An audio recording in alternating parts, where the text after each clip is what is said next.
Hai, salam. Okey, Sains Tingkatan 3, bab terakhir untuk tingkatan 3 iaitu bab 10 penerokaan angkasa lepas. Okey, kita tengok perkembangan dalam astronomi. Macam mana perkembangan daripada permulaan hingga akhir. Astronomi ni adalah ilmu untuk mengkaji angkasa lepas. Okey, sejarah model sistem astronomi. Model ni maksudnya dia macam mana ahli saintis ni, ahli angkasa ni mengkaji tentang objek yang berada di angkasa lepas, termasuklah bumi kita tu sendiri. Macam mana kedudukan bumi berada di angkasa lepas dalam sistem suria kita. Sistem suria ni maksudnya sistem matahari. Kita ada satu bintang di mana matahari ni adalah satu-satunya bintang kita. Bintang yang berada dalam yang tengah malam kamu nampak tu, bintang tu terletak jauh daripada kita. Sebab tu kita nampak dia sangat kecil, sangat nampak bintik cerah-cerah macam tu sahaja. Tapi matahari kita boleh nampak dengan jelas cahaya dia sebab dia adalah bintang paling dekat dengan kita. Antara sejarah antara ahli astronomi yang mengkaji tentang sejarah model sistem suria kita ni adalah Ptolemy, Copernicus dan Kepler. Okey, kita tengok apa yang dikatakan oleh Ptolemy, iaitu 90 hingga 168 selepas Masihi. Ni selepas Masihi ya. Di mana ahli astronomi, astrologi dan geografi daripada Empire Yunani membina geosentrik dengan bumi dan pusatnya dan orbit membulat. Maksudnya kajian Ptolemy ni, maksudnya mereka ni pada masa ni belum ada mana-mana manusia yang boleh keluar daripada angkasa lepas. Orang yang pertama keluar ke angkasa lepas adalah Yuri Gagarin, iaitu orang Soviet Union atau dikenali sekarang Rusia lah. Mereka adalah orang pertama keluar daripada orbit bumi. Jadi itu pun tahun 1900 lebih selepas peperangan. Tapi yang ni sebelum awal Masihi lagi, 168 tahun. 168 tahun. Okey, maksudnya berapa ribu tahun yang lepas ni. Kita tengok di mana dia kajian dia mengatakan bumi berada di tengah. Bumi sebagai paksi, iaitu bumi sebagai sentrik, iaitu berpusat. Bumi berada di pusat sistem suria, di mana bumi berkeadaan pegun. Semua objek seperti matahari, planet lain berorbit mengelilingi bumi yang membulat. Jadi dia fikir bumi ni berada di tengah dan planet-planet lain yang dia nampak melalui teleskop dia tu berada di mengelilingi bumi kita, di mana yang lain ada orbit tersendiri mengelilingi bumi kita. Okey, kita tengok ini kajian yang lepas tu. Kita ada lagi model heliosentrik, di mana matahari berada di tengah-tengah. Helio bermaksud matahari, sentrik bermaksud pusat. Matahari berada di pusat sistem suria. Jadi bumi berputar pada paksinya beredar mengelilingi matahari dalam orbit yang membulat. Dia fikir dalam orbit membulat. Sebenarnya kita ada orbit kita tak semestinya membulat sebenarnya. Iaitu Copernicus 1473 hingga 1543, lama. Kita tengok lagi salinnya dan lukis gambar raja. Yang inilah model yang digunakan sampai sekarang, di mana Kepler nama dia. Dia asli astronomi atau matematik daripada Jerman, mengubah model heliosentrik dengan matahari titik fokus punya dengan orbit elips, berbentuk elips, bentuk bujur telur tu, mengikut hukum Kepler, di mana matahari sebagai pusat juga, sama seperti heliosentrik.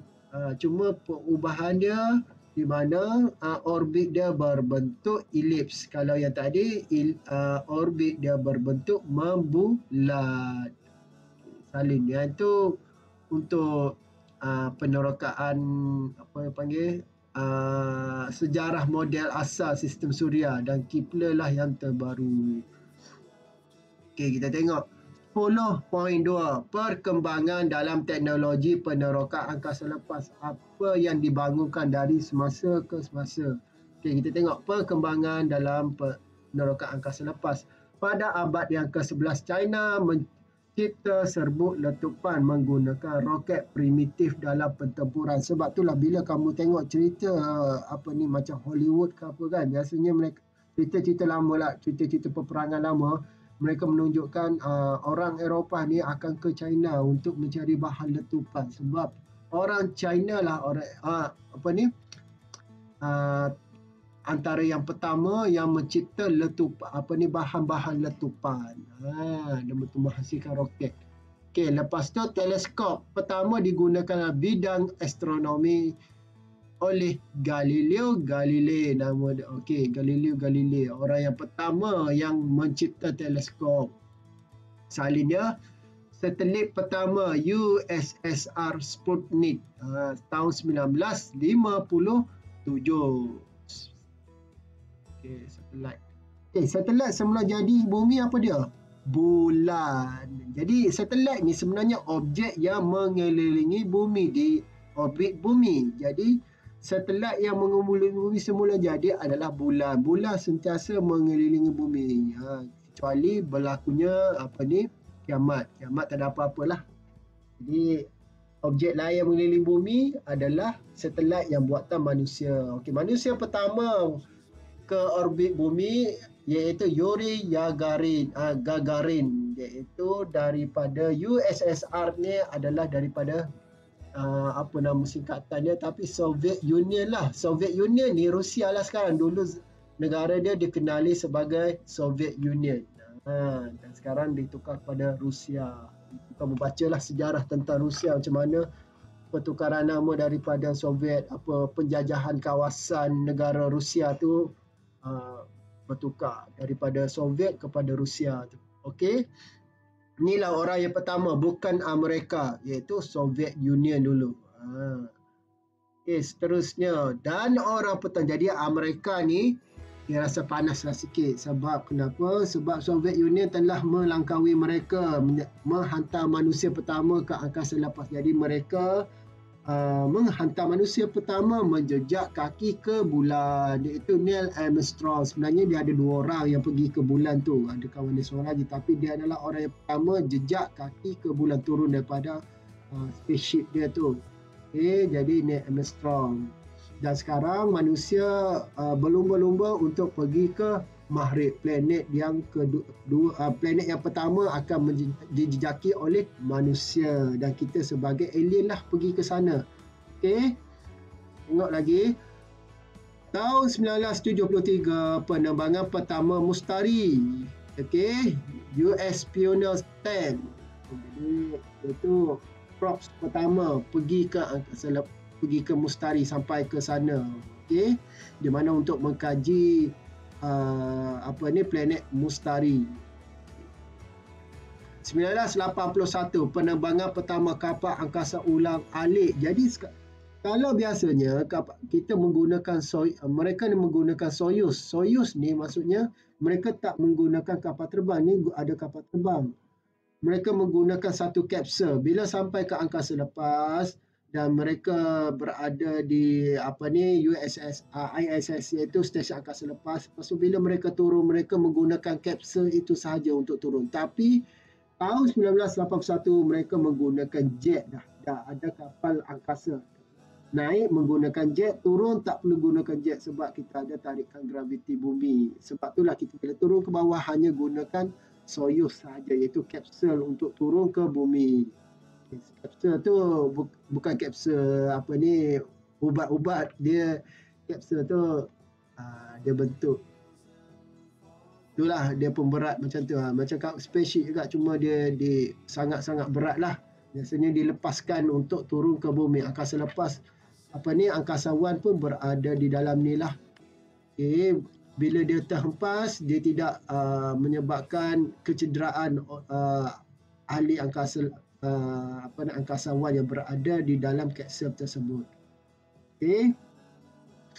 Tahun 1989 penerbangan pertama ke Neptune, okey, oleh US Voyager 2 pergi ke Neptune, planet gas. Okey. Cikgu cerita okey. Planet yang berada dekat bumi adalah planet Zuhrah, planet Yutarik. Kedua-duanya sangat panas untuk kita merawat. Sekarang manusia melawat untuk pergi ke mutak kajian di planet Marikh yang jauh sedikit daripada bumi, iaitu kurang sikit panas daripada bumi. Jadi selepas Marikh kita ada Mustari. Mustari adalah planet bergas, tak ada daratan. Planet Saturn iaitu Zuhal yang ada cincin tu pun tiada daratan, planet gas. Planet Uranus, Neptune, dua-dua tu pun adalah gas, planet bergas. Jadi ada 4 planet gergasi yang bergas, tidak ada daratan. Okay. Tahun 1990 US melancarkan teleskop angkasa lepas. Teleskop ni dinamakan teleskop Hubble. Teleskop Hubble ni lah digunakan untuk mencerap galaksi-galaksi, bintang-bintang dan planet di angkasa lepas. Jadi mereka boleh nampak planet-planet tu dengan lebih jelas.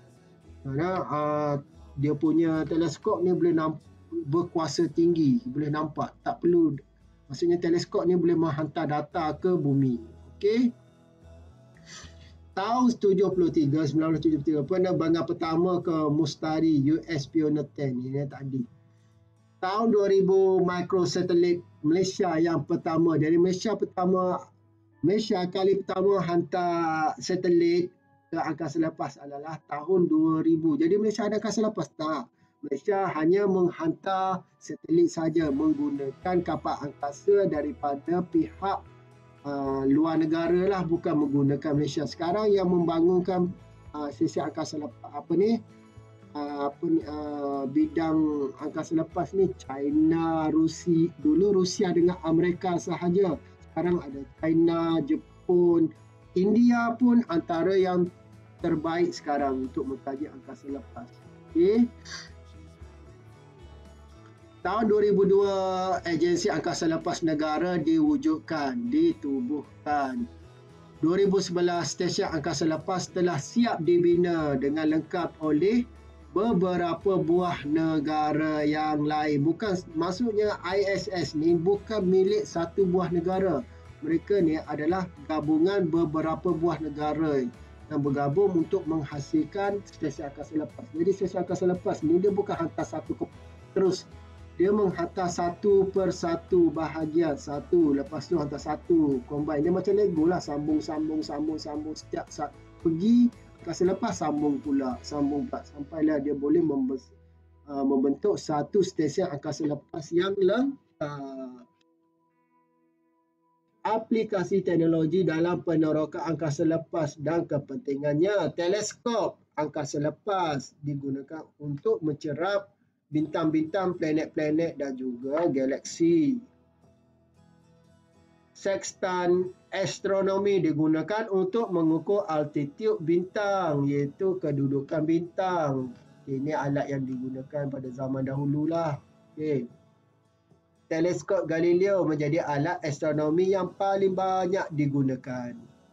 Teleskop angkasa Hubble diletakkan dalam ruang orbit 500 km dari permukaan bumi. Jadi maksudnya benda ni tak akan keluar daripada orbit bumi. Kalau kita letak objek keluar daripada orbit bumi, dia boleh berterbangan keluar daripada kawasan bumi kita. Sebab tu kita perlu letak di kawasan orbit. Orbit ni dia apa-apa objek akan mengelilingi bumi sahaja, dia tidak akan keluar daripada, kecuali ada satu daya yang menolak objek ni. Bila ada daya yang menolak, kekuatan menolak objek ni, dia akan terpelanting keluar daripada orbit. Jadi dia sentiasa mengelilingi orbit. Kenapa dia mengelilingi orbit? Sebab bumi ada graviti dia, tarikan graviti. Jadi benda ni akan sentiasa tertarik pergi ke bumi. Tapi bila berada di orbit, dia tidak akan jatuh ke bumi, dia akan sentiasa mengelilingi